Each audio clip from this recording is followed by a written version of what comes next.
Hey everyone, how's it going? I am Xeracon and I am back once again.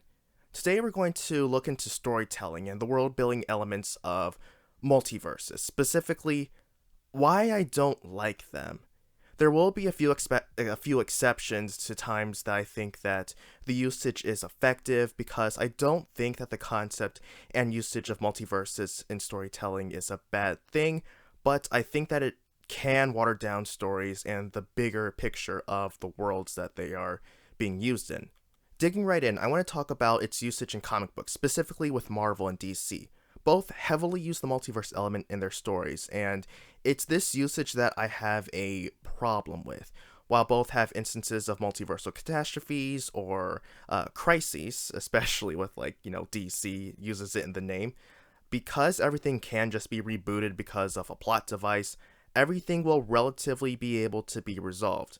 Not every universe will survive, but we know that there are multiple universes that the writers can just start over again with.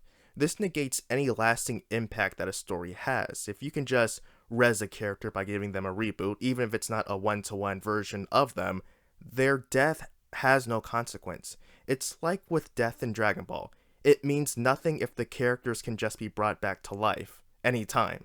Another problem within the multiverse is a lack of canon or center, particularly with a character's skills and abilities. Golden Age, Silver Age, Bronze Age, Modern Age, New 52, and Rebirth Superman have different levels of strengths and abilities. Certain characters have their origin stories retconned or altered as well. Bruce Banner was just a scientist who was exposed to gamma radiation, which transformed him into the Incredible Hulk. Now he has multiple personalities and his powers partly come from a demon. Lex Luthor was a classic mad scientist who later became a corporate businessman villain. Frankly, this is one of the few changes that I like because it does make Lex a more memorable villain than just being a mad scientist. Joker's current canon backstory is that he has no main backstory, which I think is a lazy cop-out in building upon Joker being some kind of force of nature. Dark Knight's Metal made an entire plot that revolved around a gotcha, this was a manipulation of multiverse events the entire time moment, which again weakens the impacts of these storylines. Gwen Stacy is another altered character. While her original character had little depth, she was a driving force for Peter Parker. Her death in The Night That Gwen Stacy Died really had an impact on him. He lost control of himself and almost beat the Green Goblin to death, and the aftermath of her death affected him. The clone of her by Miles Warren caused turmoil in him because it was the woman he loved, in a sense, but he knew it wasn't truly her. Parker also, being cloned later and questioning his own authenticity, added for personal conflict.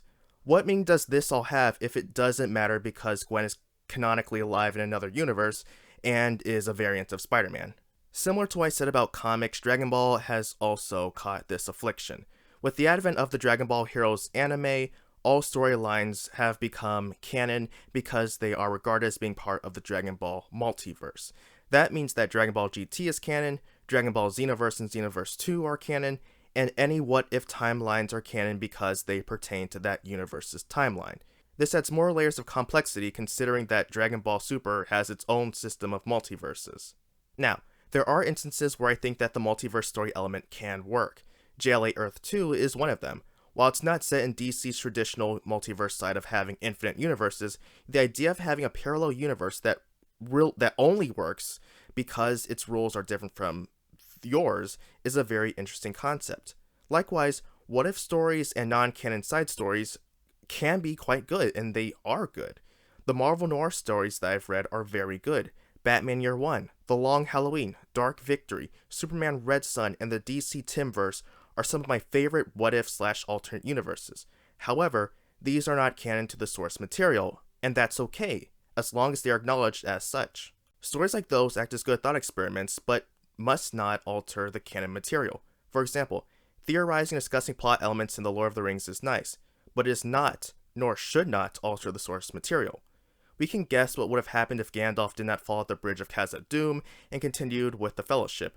We can guess what would happen if Smeagol had completely redeemed himself in the end, or if Saruman was not killed by Grima, who was then killed by the Hobbits. That is, if you have read the book. However, these events happened, and altering them would alter the impact of the events that pertained in the story. One instance of a canon multiverse story that I do like is the side story arc Dark Mirror in the Bionicle series, or at least the, original one before, the remake version. One of the characters accidentally travels to another universe that is similar to his own. However, all the heroes of that universe are feared not because they are evil per se, but because they are dictators. Even the few remaining villains of that universe are nearly powerless against the Order's leader, who has obtained powers roughly equaling 100 Toa, which are the heroes of Bionicle. The character has to work with an underground resistance that has members that hate him because he is a Toa just like the Toa leader, but he has to work with them in order to return to his own universe. The story is short, but it shows that power can be a corrupting force.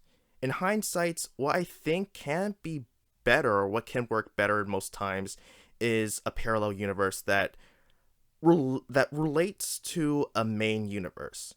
The Door Within trilogy by Wayne Thomas Batson has two worlds that were once one, but split apart. They are parallel, yet different. One is Earth, the other is the Realm, a fantasy world. Each person in our world has a counterpart in the Realm who looks similar, but due to the way that time works between these two worlds, that other can be older or younger. In addition, both counterparts cannot meet while alive. If one counterpart goes to the other's world, the other will go to their world. And if one of them dies, the other dies as well. Like JLA Earth 2, having stakes that are intertwined with both worlds is more dramatic than just Alternate Universe 404. But that will do it for today. Thank you very much for taking the time to watch this video. I really appreciate it. I know that this video is different from my usual content, but I thought this would be a fun topic to talk about, and it's more lighthearted than, my more recent videos. Let me know your thoughts about the multiverse and fiction in the comments below, and also let me know if something like this is something you would like to see more so in the future and have me talk about. So until next time, everyone, I am iamxeracon signing off. Have a good one.